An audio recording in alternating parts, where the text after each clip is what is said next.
फिर तो मैं वादा करता हूँ कि लहरी का अगला इलेक्शन आप ही जीतोगे।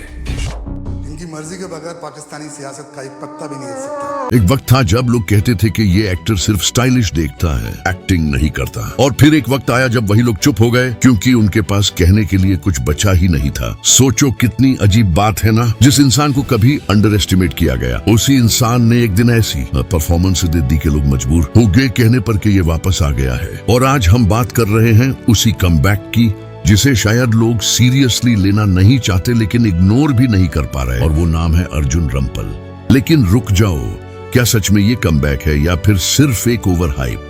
अगर आपने धुरंधर देखी है तो आप एक नाम कभी नहीं भूल सकते, मजार इकबाल। एक ऐसा कैरेक्टर जो सिर्फ स्क्रीन पर नहीं था बल्कि स्क्रीन से बाहर निकलकर सीधा ऑडियंस के दिमाग में चला गया। और इस कैरेक्टर को जिस तरह से अर्जुन रंपाल ने प्ले किया है वो सिर्फ एक्टिंग नहीं थी, वो एक प्रेजेंस था, एक डोमिनेंस था, एक ऐसा इम्पैक्ट जो हर सीन में फील होता है। जब वो स्क्रीन पर आते हैं तो आप ऑटोमेटिकली सीरियस हो जाते हो। उनकी आंखों में एक अजीब सी थांदक है लेकिन उसके अंदर एक डेंजरस इंटेंसिटी छुपी होती है। उनके डायलॉग डिलीवरी स्लो, कंट्रोल्ड, लेकिन इतना पावरफुल कि हर लफ्ज सीधा दिल में लगता है। और सबसे इंटरेस्टिंग बात यह है कि उन्हें ज्यादा बोलने की जरूरत ही नहीं पड़ती क्योंकि उनका साइलेंस ही उनकी सबसे बड़ी पावर बन जाती है। और यहीं पर एक बात समझ आती है कि ये वही अर्जुन रंपल नहीं है जो पहले सिर्फ स्टाइलिश रोल्स के लिए जाना जाता था। ये एक इवॉल्व्ड एक्टर है। लेकिन सवाल यह है कि ये ट्रांसफॉर्मेशन इतनी देर बाद क्यों आया? क्या टैलेंट पहले नहीं था या फिर मौका नहीं मिला? सच शायद इन दोनों के बीच कहीं छुपा है। इंडस्ट्री में बहुत बार ऐसा होता है कि एक्टर टैलेंटेड होता है लेकिन उसे सही रोल नहीं मिलता, और जब सही रोल मिलता है तब वो अपनी असली पोटेंशियल दिखा पाता है। और शायद मजार इकबाल वही रोल था जहां अर्जुन रंपल को अपना पूरा रेंज दिखाने का मौका मिला। एक ऐसा कैरेक्टर जिसमें पावर भी है, कंट्रोल भी और एक डार्क डेप्थ भी। और उन्होंने इस कैरेक्टर को सिर्फ प्ले नहीं किया, उन्होंने इस कैरेक्टर को जिया है। अब नोटिस करो उनकी बॉडी लैंग्वेज, उनका वॉक, उनका स्टेयर, सब कुछ इतना कैलकुलेटेड है कि लगता ही नहीं कि वो एक्टिंग कर रहे हैं, लगता है कि वो सच में मजार इकबाल हैं। और यही होती है रियल एक्टिंग, जब आप एक्टर को भूल जाओ और सिर्फ कैरेक्टर याद रहे।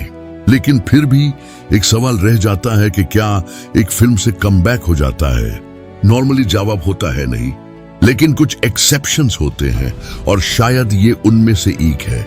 क्योंकि यहाँ सिर्फ फिल्म नहीं परफॉर्मेंस मैटर करती है, और जब परफॉर्मेंस इतनी स्ट्रांग हो तो वो इग्नोर नहीं होती। लोग बात करते हैं, डिस्कस करते हैं और धीरे धीरे एक नैरेटिव बिल्ड होता है कि अर्जुन रंपाल इज बैक। और सबसे इंटरेस्टिंग बात यह है कि ये नैरेटिव ऑडियंस बना रही है, न कि कोई मार्केटिंग टीम। और जब ऑडियंस खुद किसी एक्टर को एक्सेप्ट कर लेती है तो कमबैक रियल हो जाता है, फोर्स नहीं, नेचुरल। लेकिन अभी कहानी खत्म नहीं हुई, क्योंकि असली टेस्ट अब शुरू होता है।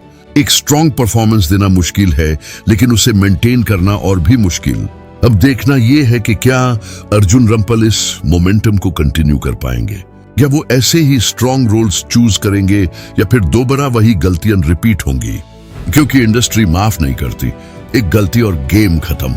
लेकिन अगर वो स्मार्ट चॉइसेस लेते हैं तो ये कमबैक सिर्फ टेम्परेरी नहीं रहेगा, ये एक नए इनिंग्स बन सकती है।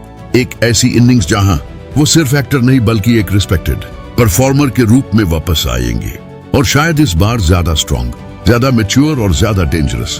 तो अब सवाल आपसे, क्या आपको लगता है कि अर्जुन रंपल का कमबैक रियल है या फिर ये सिर्फ एक बिगिनिंग है जो अभी और बड़ा होने वाला है? कमेंट में लिखो कमबैक अगर आपको लगता है कि वो वापस आ चुके हैं, और नेक्स्ट लेवल अगर आपको लगता है कि अभी उनका बेस्ट आना बाकी है। और अगर आप ऐसी पावरफुल सिनेमा स्टोरीज देखना चाहते हो तो चैनल को सब्सक्राइब करना मत भूलना, क्योंकि यहाँ सिर्फ रिव्यूज नहीं, रियल टैलेंट की पहचान होती है।